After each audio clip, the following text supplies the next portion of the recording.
ऐसा काम करेगा बड़ा हो के मुझको तू बदनाम करेगा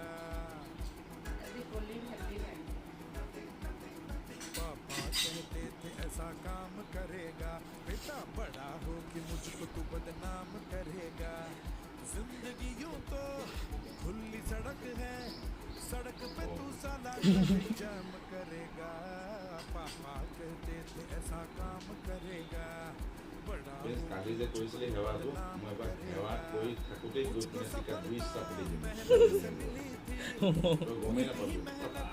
আৰু উঠি যাব হেৱা কৰোঁতে হেৱা কৰোঁতে এইবোৰ মাজত থৈ দিছে ভকতে কৈছে এইখনত বহা বুলি কৈছে এতিয়া মই কি কৰোঁ এইখনো যাব নোৱাৰোঁ এইখনো যাব নোৱাৰোঁ হেৱাটো কেনেকৈ কৰি ৰাখে আৰু পেট পেলাই